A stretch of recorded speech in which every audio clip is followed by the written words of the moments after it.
What's up, everybody? Ask Coach Ben podcast, bonus episode. Me and Jim here on a Monday. What's up, Jim? So this past weekend, there was a hotbed of jiu-jitsu action. We had the Combat Jiu-Jitsu Worlds, Eddie Bravo production. Seth Daniels gave us yet another fight to win event with Gary Tonin as his main event. But then across the sea, we had a burgeoning promotion. They've been around for a few years now, but they're brand new and they're really starting to make even more noise than before. And that's the Spyder organization. And you had a chance to really delve in and check out the Spyder event, right? Yeah. You said brand new and been around for a while. I think what you meant was the organization. I think they make like a ski apparel that's been around for a while. That's right. They're not even organically jiu-jitsu per se, but they're an outside brand who's come into the jiu-jitsu world, and they're actually giving jiu-jitsu quite the platform. Yeah, it was amazing production, really great event, and I wanted to recap this while it's fresh in my mind, give some of the listeners some of just some things some take home, some practical things that they can take away from the event. So we're going to focus primarily on the Spyder Invitational, the Spyder Invitational that happened this weekend in Korea, Seoul, Korea. This event, I've watched a couple other Spyders, and they were all like I guess feeder events. They were like prelims to the main event. I think I wasn't too up to date with every single one, but I noticed one thing right off the bat with this particular event was the production quality went up by a lot, and I think the prize money went up by a lot too, because I've never heard of a competition that gave away $100,000 to the winner. ADCC's very close, but the absolute winner gets $40,000. But I've never seen a gi tournament give away $100,000. And if you guys just go back and watch the event, you can just see this is not some hole in the wall production. This is legitimate production. They have different angles. I mean, you work with this type of stuff, Jim. What did you think? You took a look. Yes, it was actually incredible. It was a first-rate production where they really showcased and they highlighted the top-level jiu-jitsu talent. And it was the production value was on par with that. And overall there has been this evolution of showcase jiu-jitsu events where, let's just say, even though that super fights have been around for quite some time, decades now, but I think you could really point to this new evolution with Metamoris. When Metamoris came out, it really kind of created an excitement. And all these other, you have Polaris, you have all these other organizations that have kind of taken the throne or taken the torch and really are focusing on significant production value and making it a fan-friendly experience. And I think there's a lot of organizations doing it right. And right now, lately, ADCC, this last ADCC with the Fight to Win guys, Seth from Five Grappling, Sean. Right. They really stepped the game up. Yeah. And now this latest evolution, Spyder seemed to take that cue and really raise the bar again. I really think that I like the super fight format, like you said, Polaris, Fight to Win. I have one small, I wouldn't say this criticism, but it's just something that I want to bring up is some of the Fight to Win, some of the Polaris, the Kasai, these super fight organizations, they're too long. Okay, they're just too long. That's just my honest opinion. They have the lower belts, they have some of the some even kids, they have judo. These events are like 7 hours, 6 hours, and I would love to watch the whole thing, but something about this 8-man tournament that finished in like less than 3.5 hours. I think the whole Spyder event was like 3 hours and like 20 minutes, right? So they finished 2 8-man brackets, and they had a time for a 20-minute intermission in 3.5 hours. So I thought that was really good. And there's something about just that tournament format where you're kind of following a story. Right. You get to see the development of what happens with all these matchups. And it's very much in the same vein of, you watch an NBA basketball game, you're looking at about 3.5 hours. You watch a NFL football game, you're talking about 4 hours. So I think they kind of dialed this thing in, Yeah. and they put it on par with those high level. It's kind of like ADCC, but then it finishes in one day. There's a smaller bracket, finishes in one day, all the highest level guys, and we're going to get to the breakdown of the matches. Not a super long breakdown. I just want to go over some key things that I noticed. But the first thing I'll say is that this was very, very high level tournament. Like as far as the competitors, there's several world champions, and I'll be honest, watching these guys, sometimes there's two things that can happen, right? You watch these guys and you get mad because you're like, how is it that these guys are so good? And definitely a part of me feels that. I'm like, man, how is it possible these guys are that good at jiu-jitsu?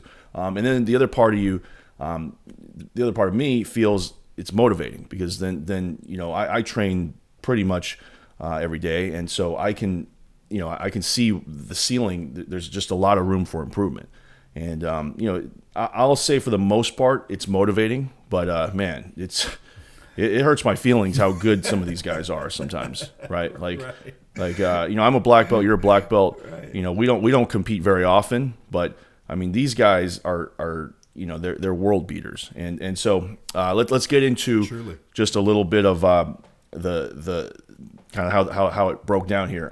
So let's go through the first round. Let's start with the lightweights, right? So in this tournament, it's an 8-man tournament, and the first round was Jonathan Alves. The first match actually, Jonathan Alves and Jamil Hill, and Jamil Hill Taylor, and this guy Jamil Hill was world champion. So very, very good Berimbolo game, great guard, and he just played the wrong game. He went against Jonathan, who is a Mendez Brothers student and probably one of the best Berimbolo guys that I've seen ever. So he just played that Berimbolo game with the wrong guy, and Jonathan ended up getting the rear naked choke. I think it was within like 2 minutes. And he set it up off of the he out Berimbolo'd a Berimbolo guy. Yeah, I did a breakdown of this for my own students, and basically Jamil went and started playing with the feet. And when you're in a Berimbolo and somebody's spinning underneath you, you need to keep your shoulders above your knees. That's one of the things that is key. You cannot, anytime, everybody's done this, okay? If you don't understand the Berimbolo, a lot of times people will see the foot and they'll grab that toe hold or they'll try to take the hook off. You're going to get your back taken because you need the hands to post and you need to create base to escape your hips and get your feet down. Like the whole purpose of the Berimbolo is for the person, the attacker, to get the shoulders above the knees, right? So if your shoulders are the shoulders below the knees above the shoulders. So if your shoulders are below the knees, you kind of start inverting a little bit, and that's how people get to your back. That's how your back is exposed. That's how your hips get turned. So anyway, that happened in the first round. That I wanted to highlight that because that was such to me that was such an upset because Jamil is world champion, Team Lloyd Irvin. He understands the Berimbolo, but he got out Berimbolo'd, and as soon as Jonathan got to the back, he just got the hand across the shoulder, and it was done. The rear naked choke was in. Kind of rare to see a rear naked choke in a gi match, but sometimes when you're not paying attention, it gets there, right? So I wanted to highlight that was an amazing match.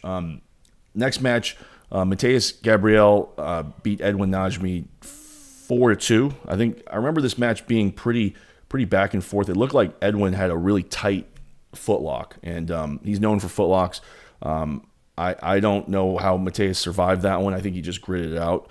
But in the end, he won 4-2, judge's decision. And the rule set for this particular Yes. event, you were, when we were talking before we started recording, was the IBJJF rule set, correct? Yes, there was advantages. There's they go to a ref's decision. There's penalties, but there's some controversy over that. We can talk about that later, where it kind of things weren't exactly IBJJF. There were certain advantages that were given, and then the same situation happened. It wasn't given. Okay. All right. So next match in the lightweight bracket, Levi Jones, Leary, he beat Gabriel Arges. This is a big deal because Gabriel Arges is world champion at middleweight, current world champion, and this was a match where you know, I don't remember any big things happening, but just Levi was just more active, and you could tell Gabriel was defending a little bit more. And Gabriel's so technical. When I watch him, I see him as one of the most technical guys out there. He doesn't muscle things. He's not a super athlete. You know, he's the most technical guy, and you know, that's why he's world champion. Levi just was able to just do more. You know, and that's how I remember that match going. The last match of the elimination rounds was Mateus Lutis. He's from Marcelo Garcia, and one of the Korean local guys, In Seong Jung. And you know, I was really impressed with the Korean Jung. He just never was in any real danger, and Mateus ended up winning a ref's decision. It was deserved. In Seong was just not offensive. You know, he was recovering guard.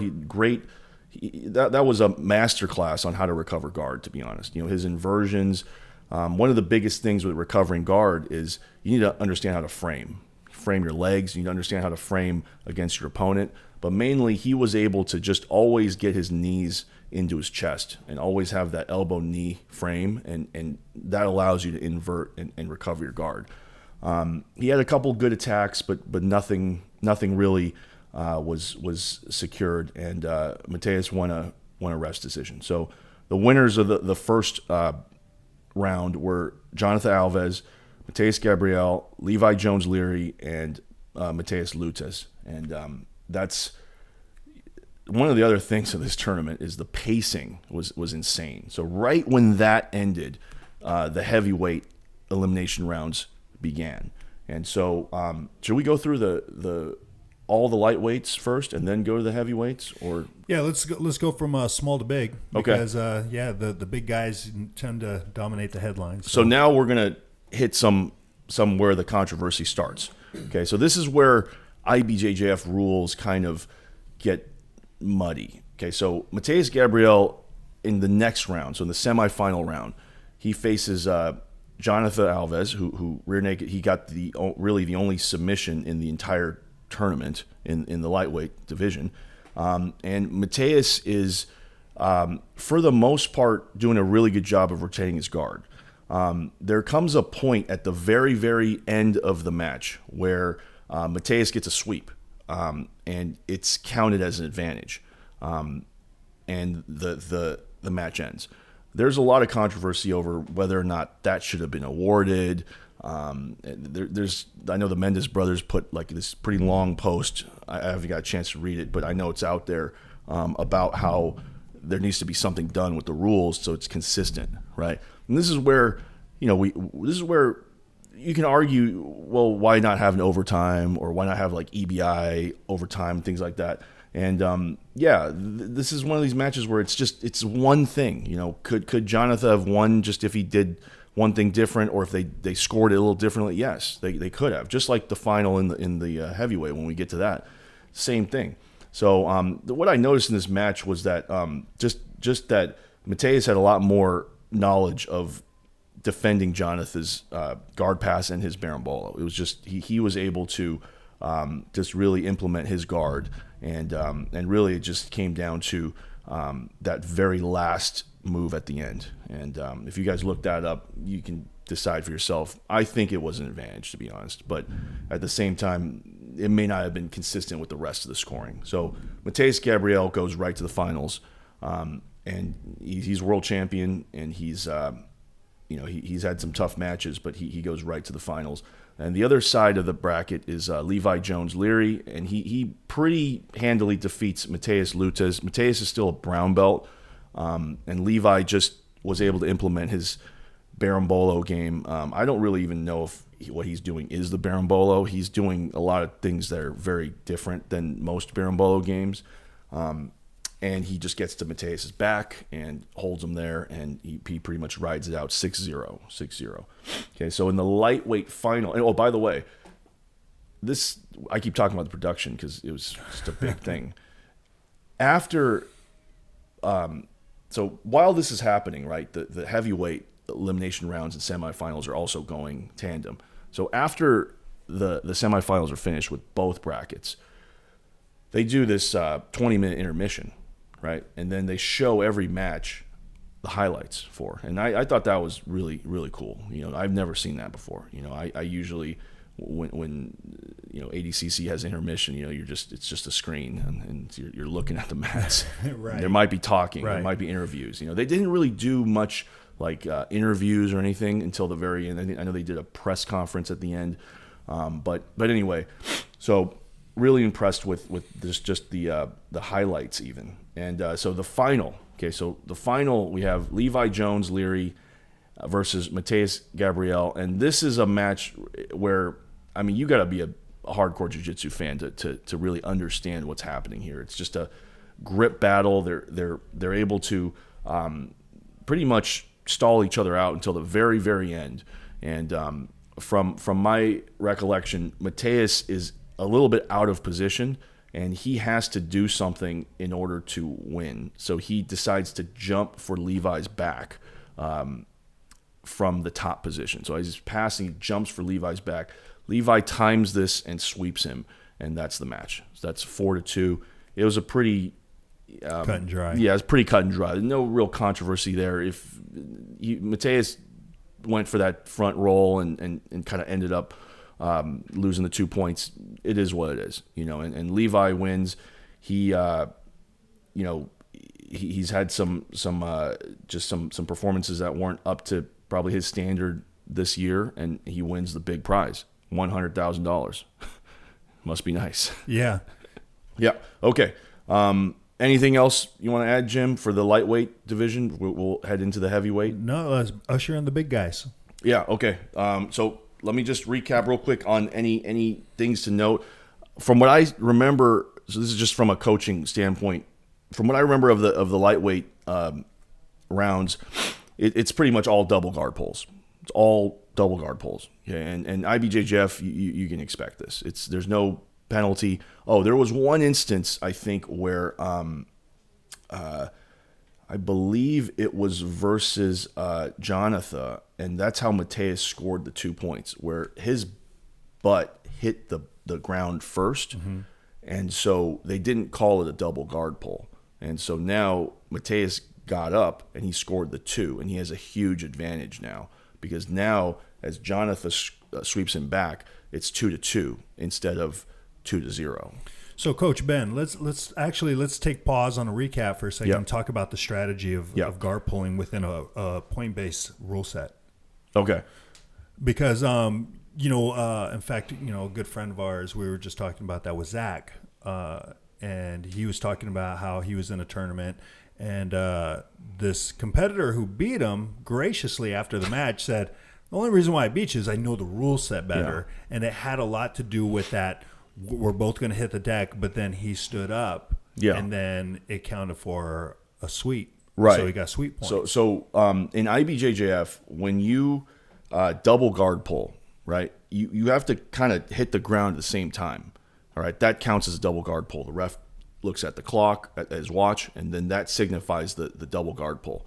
In this situation, and by the way, the reason, for those of you guys maybe new to jiu-jitsu or haven't watched competition in the gi at the highest level, guard pullers usually win, as in they pull because it's an advantage, not a literal advantage, but it is an advantage to the competitor who pulls. I think it's the stats like 70% of the time they win. I've never checked that stat, but you just have a big you have an advantage, because if I pull and you don't, right, it's easier to sweep somebody than to pass their guard for, I would say, most of the competitors. Yeah, as a matter of fact, it's if you rewind, you go back to the old days of, let's say, the old UFC, old MMA, to obtain the guard on someone was actually an advantageous position. And that's still the case. If you know how to work the guard, using your guard is an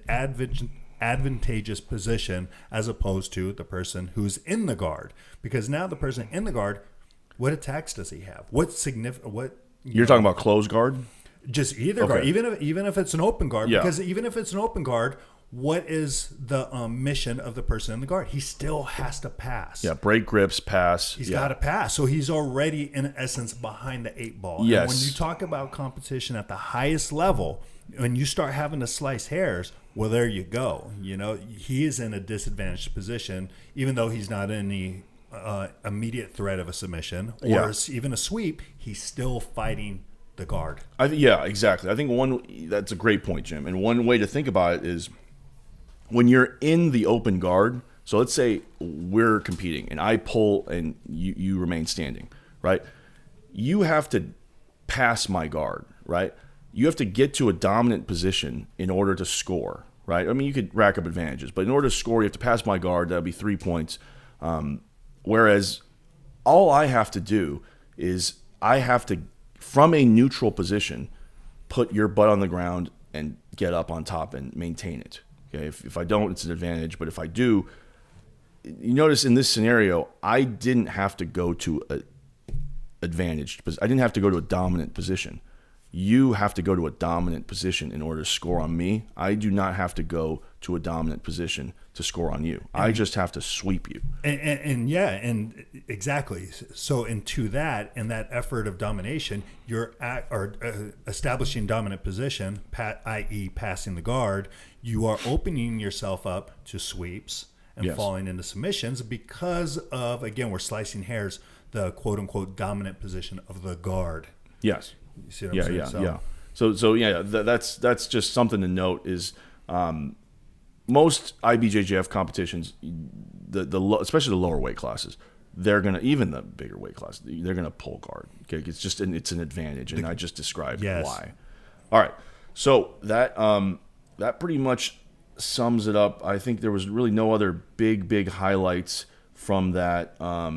Just take a look real quick. So Levi wins. Levi wins. It's pretty cut and dry. We already talked about that. Mateus, he is, he's great. He's great. He's world champion. He just was one step behind, and maybe he made a little technical error at the end, and he was beat there. One thing to note is that I'm not exactly sure what the weight cut scenario was in this tournament, but I have heard that the Gracie Baja guys, Edwin, Gabriel, had to cut a lot of weight. So if it was a same day weigh-in, that's a big deal. You can't recover from that. If they had to cut even 5-6 pounds, I mean, that's going to affect their performance.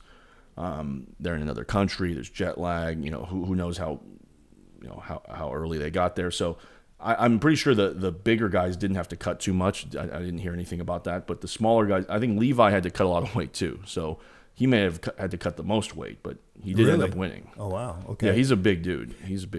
And the effects of cutting weight and the methods of cutting weight is something that you discuss in a podcast that's soon to be released. Yeah, soon to be released. So stay tuned. Yeah, you can always just go on my Instagram too. Coach BZ, @CoachBZ, has a lot of tips on that. Okay. All right. So now we can get to the minus 100 kilo. So this is the bigger dudes. A lot of weird stuff happened in this bracket. The first round is pretty exciting, actually, because we have the return of Rodolfo Vieira. But let's start from the beginning. So first match, Nicholas Marigali, pretty much just he outmatched Tim Spriggs. I think Nicholas Marigali in the gi is just he's top 1 or 2. So Tim Spriggs, great competitor, but I think not a gi specialist like Marigali is, and Nicholas ended up getting him with a collar choke. So it's just a standard like a zipper up down, legs over the shoulder collar choke. Pretty good victory for Marigali. Next match we have the polarizing Herberth Santos. He faced Claudio Calasanz. There was a big size difference here. I'm not sure. Claudio Calasanz is nowhere near 100 kilos, I don't think. But he was in this division, and I'm not sure why. He ends up getting toe-holded. Herberth catches him in a counter leg lock, toe hold. So Claudio is actually going for the toe hold, but Herberth is much bigger, taller. It's very hard to toe hold somebody that's like taller than you and bigger, so he gets counter toe holded. I think that's pretty common actually. Next match, Kynan Dorch. He ends up fighting Leandro Lo, who's jiu-jitsu legend, previous world champion. It's like old guard, new guard matchup, right? Yeah, I don't know what's going on with Leandro's beard either. He's got like two like, I don't know if you think he does that on purpose or. You know what? I couldn't tell you. Yeah, it's kind of looks too perfect. Anyway, Leandro is I want to say Leandro is still very, very good, very, very high level, but he's getting old. He's getting old. His game, I wouldn't say has had too many new evolutions, but just how good he is, it still works. Now, when you say he's getting old, in other words, is what he does has been out there, and yes, people are having great opportunities to break down his game and approach it, and that's just kind of the one of the side effects of having such a big body of work. Right. That people. Well, he's literally getting old too. Like he's also probably getting weaker and more fragile as time goes on. But I mean, he's a guy who just used to wreck people's guards. He used to be the cardio machine, right? He's the guy that made Gilbert Burns kind of just gas out and have to tap with a standing collar choke. So anyway, Kynan just was too big, too strong. Decisions Leandro, which is pretty amazing that Leandro held in there, and because Kynan's world champion, beat Leandro by quite a big margin at the Worlds. Kynan's 80cc champion. He's been competing. He's on fire. He's on a tear. He's probably the best grappler. So I knew this, and that's why I brought him to my academy earlier in the year before he won 80cc. So he beats Leandro 2-1 on advantages. Okay, so next quarterfinal is the one that I was waiting for personally, is Rodolfo Vieira, who when I was watching him early in his career, when he was just blowing up at brown belt and then came to black belt, I mean, this guy would judo throw you, and then he would pass your guard, and then he would just like choke you. He would pass your guard again and choke you again, and he would just he just was the most explosive guard passer I had ever seen. Probably the best top game I'd ever seen. And he faced Anderson Muniz, who is a brown belt, I believe. And Anderson did really good, actually. Swept Rodolfo, was up on points, was beating Rodolfo, and then Rodolfo started turning it on. He went to his long step. He went to his knee cut. I think he ends up getting the long step. He goes through the lasso guard, and he ends up getting Anderson with an arm triangle. Is one of his moves. I've seen him do the arm triangle. His last UFC fight got the arm triangle. Arm triangle is one of my favorite moves too, and Rodolfo does it as good as anybody. With the arm triangle, I always recommend dropping your outside hip and sprawling your outside hip to create pressure, and that's exactly how Rodolfo does it. He makes it a full-on blood choke. He gets the arm all the way through. He makes it a full-on blood choke. It's definitely not a crank. It's a choke, and Anderson was forced to tap. I think Anderson just ran out of gas, to be honest. He's a young kid. He's a brown belt, big. He's like 6'5", and Rodolfo showed some chinks in his armor, but he ended up getting the job done. And I will say that just right then and there, I kind of could tell that Rodolfo wasn't old Rodolfo. Like, I mean, you've seen Rodolfo in his old, like his prime, right? Back in the day, yeah. right? This guy right. would shred people. Oh yeah. He would. He beat Andre Galvao. I think he submitted Andre Galvao at least once. It's crazy. In the gi, he was unstoppable. Just very versatile. Yeah. Complete grappler. 80cc champion. Yeah, he had a. He's not known for his guard, but he had a functional guard. Back in the day, he would just immediately get up. He would put you in the strong a single sweeps. X. Yeah, strong sweeps. Yeah, he just. I wouldn't say Rodolfo has a defined guard, but he knows what he's doing from guard. He doesn't have a weak guard. But again, he's known for his top game, his takedowns, his passing. All right, so that's the quarterfinal. So the winners going on to the next round: Marigali, Erberth, Kynan, and Hodolfo. That's pretty much expected. I don't think anybody would have said there's any upsets there. Everybody was expected to win in that. All right. So now here's where we get to weird stuff. Is Nicholas Marigali in the semifinals fights Erberth, who has been talking a lot online apparently, so they're it's a pretty even match. You know, I remember the match being pretty even. Marigali is, I think, out hustling Erberth. Erberth is doing real good. And there's a point where, I mean, you can also tell that Erberth is physically, I think, much stronger than Marigali. But Marigali just has just this aggression that I think eventually is going to overwhelm Erberth. They get into a scramble, and Erberth has a toe hold on Marigali. But Marigali has his kind of like his butt to his heel, and he's putting his weight on the toe hold. And during this time, Marigali, like, he like shifts over and like shins or kicks Erberth in the face a little bit. And Erberth just drops the toe hold and stops. He just stops. And then Marigali's on side control, and he's talking to him. And they're talking. If you go back and watch, this is weird. Like, this is like one of the strangest things I've seen in competition. And this is typical Erberth. You know, he's, you know, I'm going to be honest. He needs unorthodox. He needs to possibly see a psychologist, sports psychologist, about this kind of stuff, because this is just weird behavior. He's talking to Marigali for like 30 seconds. Like, the ref is looking and he's talking. They're having dialogue, and they like stand up. There's all these weird interactions. I have to go back and watch it, but in the end, Erberth basically verbal taps to nothing. He verbal taps to an Americana that he gave. You know, it was very weird. Yeah, it's been a very exciting year for him this year, because then you had the post match riot, and was it a fight to win? I believe. Yeah, against Felipe Pena. He like, there was a lot of stuff that happened. Yeah, I mean, there is so many things that I can remember about this guy that's weird. His match with Gordon that fell apart. There was a lot of weird stuff that happened. Yeah, it's been a trying year for Erberth. But anyway, I mean, he's a high-level guy. If he puts it together, like, this guy people were scared of this guy. You know, people would tap the second he grabbed your foot. You know, I remember him crunching people's feet and toe holds in these, like, Abu Dhabi pros.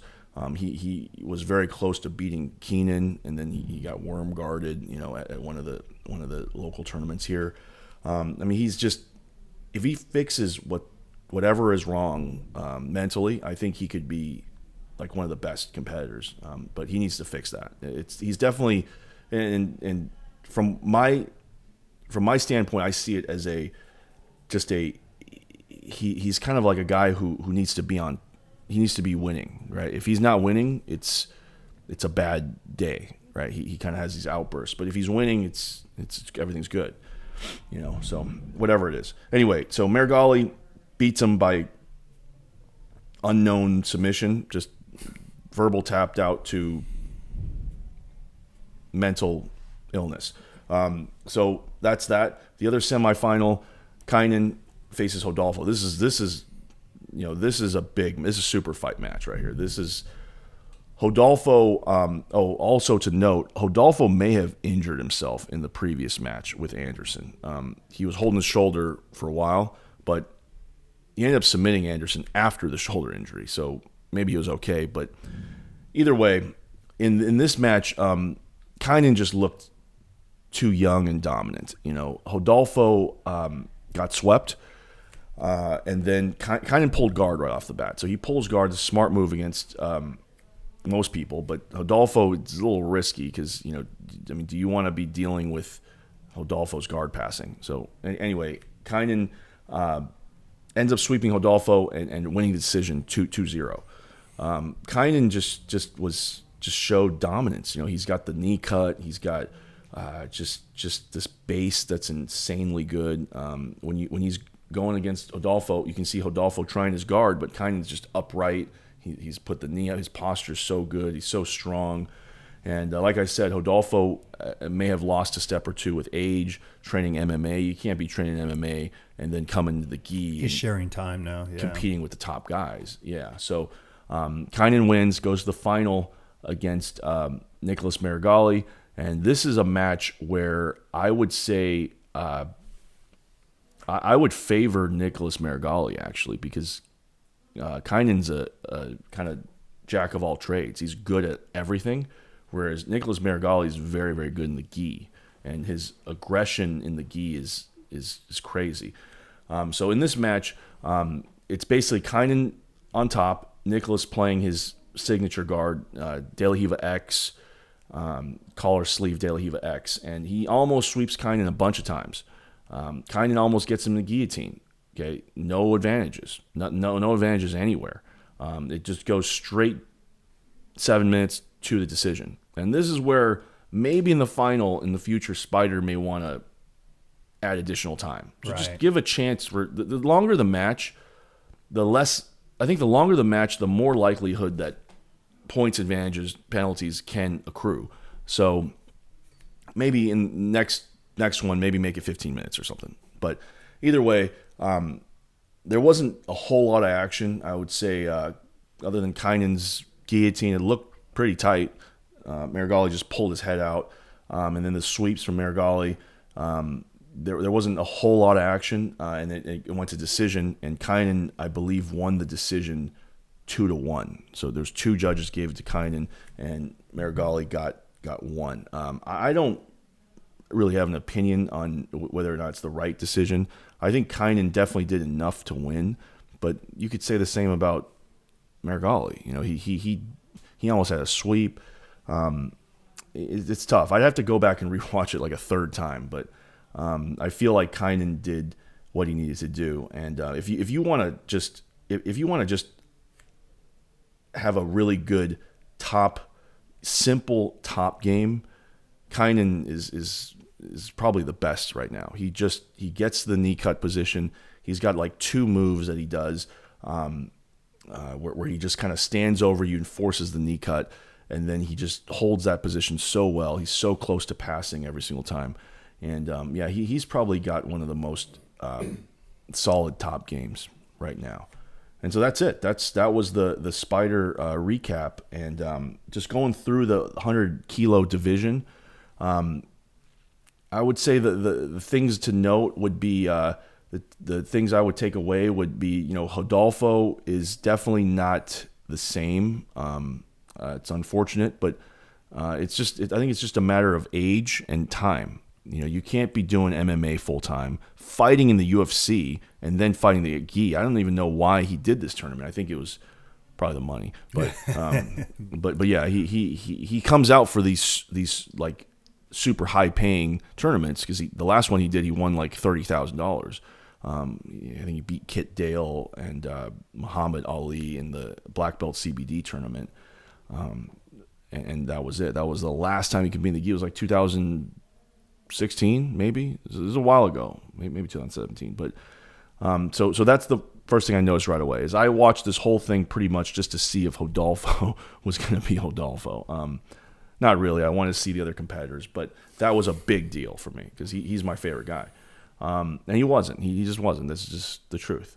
What else? Erberth going crazy. That's just is what it is. He probably shouldn't be allowed to act like that anymore. There has to be certain consequences for doing this, because you're ruining the show. Because he wasn't that far behind. He maybe loses 3 points on the pass, and then just he could win. I believe he submitted Marigali before, and that was not too long ago. So that's that. What else? I would say that Kynan solidified himself as just the best, having the best year for sure. Right. Having the best year for sure. Marigali definitely is right next to him. If he's not number one, he's number two in the gi. He's probably number one in the gi still. Kynan, I would say, is like number 1.1, and Kynan is also very highly ranked in no gi. So yeah, that's pretty much, I would say, everything. Oh, and Leandro would be somebody that I would say is on the decline, but hanging in there, and his guard at this point, I think, is still good. People can't pass it. Still good. And then you have Levi Jones, Leary, Yep. who seems to be, he's still within his first year as a black belt, I believe. And I'm not sure. I think you're right. Yeah. Kynan definitely is his first year. This is his first year as black belt. right. So we're seeing the burgeoning of a new crop, a new era. Yeah, everybody was young. All the winners, I think, were like in their early 20s, right? So Kynan's like 22 or something. Yeah, 22. That sounds about right. Yeah. Levi's, I think, like 22, 21, 22 also. And then, that's it. The only, now let's just talk real quick about some of the things that I think, I don't want to call them criticisms, but just things that are areas of opportunity. Some notes. Okay. Areas of opportunity for the tournament. The first thing is the IBJJF rules I think are great, but there needs to, I think, be a more decisive win. Even if it takes longer, this should just be a more decisive win. I definitely don't think they should implement any like overtime EBI type thing, but there should be maybe something. Maybe instead of sudden death or race to 3 points or some sort of combo stringing together. Oh yeah, did I forget to mention the final? The Kynan ends up beating Marigali by decision, right? So I think I mentioned that. But anyway, that was one of the biggest controversies. Right. Is there was no points.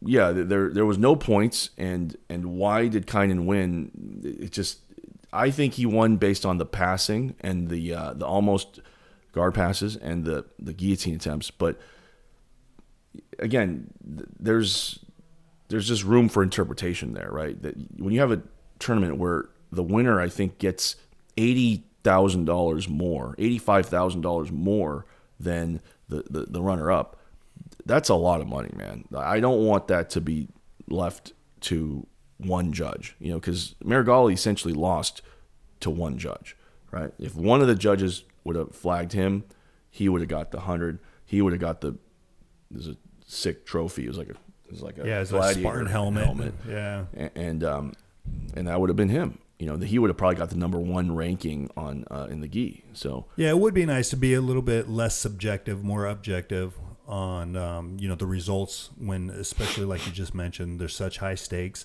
You have you have a great crowd who's supporting the event. Give them something to take home, something very again, less subjective to take home with them, as far as a result goes, and the dawning of a new champion for your organization, for your promotion. Yeah, for sure. We don't really have time for the other events, but just to quickly talk about them. Fight to Win, Gary Tonin had really good match with Davi Ramos. He basically dominated. He was just active the whole time. Almost had, if he had like 10 more seconds, I think he would have actually won with rear naked choke. But I think Davi just ran out of gas. Another guy who's doing MMA, so you can't really. Well, actually, they're both doing MMA, so they're kind of on the same boat. That's actually a fair match, But Gary's a little more, I think, more seasoned. He just did ADCC. He's probably more getting into the groove of no gi, whereas Davi, I think, just fought in the UFC like a couple months ago or a month ago. Yeah, and Combat Jiu-Jitsu Worlds. Dan Martinez won that. I have one criticism with the Combat Jiu-Jitsu Worlds is that I think there's just too many mismatches. There were certain matches where there was no semblance of defense. When the first heel hook comes on and you're already trying to yank your leg out instead of hiding the heel or doing any kind of intelligent defense, it's just a little bit. Maybe shorten the brackets, make it more elite. But I think they're catering to a different crowd. They're catering to the kind of UFC casuals crowd, and that maybe that's good for business, right? Yeah, it really is, because it's still the basis of the event is jiu-jitsu, and it's not quite MMA. So take it or leave it, for better or for worse. Yeah, if you want to see submissions, Go watch Combat Jiu-Jitsu Worlds. That's I've never seen that many submissions in one event. Everybody was getting submitted. Yeah, I think that whole production team of Eddie Bravo, and team, and Victor Davila, they put together some pretty exciting shows, and they create compelling matchups from time to time. You get submissions, man, and that's kind of their aim and their angle, and hats off to them. I think each organization has spots of areas of improvement that they could focus on, and there's some young promoter out there somewhere, labbing something and coming up with a better answer. Yep. There were so many events this weekend. You can't forget about Craig Jones. Craig Jones Grapple Fest, 7 or 8 Grapple Fest, one of the Grapple Fests. He won with a reverse triangle, really quick, beat Adam Wardzinski. And it was just a quick submission for Craig, and that was just an easy day for him. Definitely, he's up there as one of the top no-gi guys still, silver medalist ADCC. And this is a great time, Yeah, and we should probably see a lot of these names that you mentioned in the next couple of weeks. For what do you have? You have the IBJJF Worlds, no-gi Worlds. Yeah, that's in Long Beach. So maybe we do another one for the no-gi Worlds. Yeah, I think the next big event is for where all the top competitors are in it is actually Kasai, right? That should be soon. Is Kasai before the no-gi Worlds? I'm not 100% sure, but there definitely there's a Third Coast Grappling. It's just a lot. You got Third Coast Grappling. That's right, December 7th. So yeah, there's just a lot, and this is a great time. Anytime if there was a UFC this weekend, there was a Bellator. If there was a UFC this weekend, then I would have not been able to do anything because I had like 2 computers and a TV on because I had to watch the Wilder Ortiz fight. And that was that's crazy KO. So I had to do that. I had Michael Venom Page's. That's the one. That's the one thing I didn't get to is Bellator. Is because Bellator. I couldn't. I'd have to have 4 different apps on. I have the Spyder. I had man. There was so many. I can't. My head's spinning right now. Too many. Yeah. So and then we'll have a Thanksgiving weekend to where I don't think there are any major events going on. So we get a little reprieve, and then we're back at it the following weekend with that Third Coast Grappling event and a UFC with your boy Mickey Gall on that card. Yeah, I don't think he has an opponent yet. Mickey's my guy. I'm his strength and conditioning coach. I don't think Mickey has an opponent. That fight might actually get canceled. So. Oh, what a bummer. Well, yeah. I mean, Carlos Condit injured, so yeah, all good. All right, on to the next. So, good episode. We'll get this thing out. And anything else, Ben? No. I just hope I was able to recap it and give some technical analysis. And I always try on the podcast to give some practical things that you can do. Maybe you're not the biggest fan of watching gi jiu-jitsu, but you train in the gi, so you can still get something from this. Berimbolo still works. Don't mess around with the berimbolo. If the other guy's better than you at the berimbolo, understand the mechanics of it. Just just a lot. There's anytime you could rewatch this event 50 times and probably get a new something new every single time. There's a grip here. There's a movement here. There's a strategy there. So, jiu-jitsu, man, it's endless. There we go. All right, thanks, Coach Ben. You can catch him on his Instagram at Coach BZ. That's Bravo Zulu. And you can kind of flavor in and fill in the voids of all the things he's talking about technically on his Instagram account, always posting. Thanks, Ben. Thanks, Jim. All right.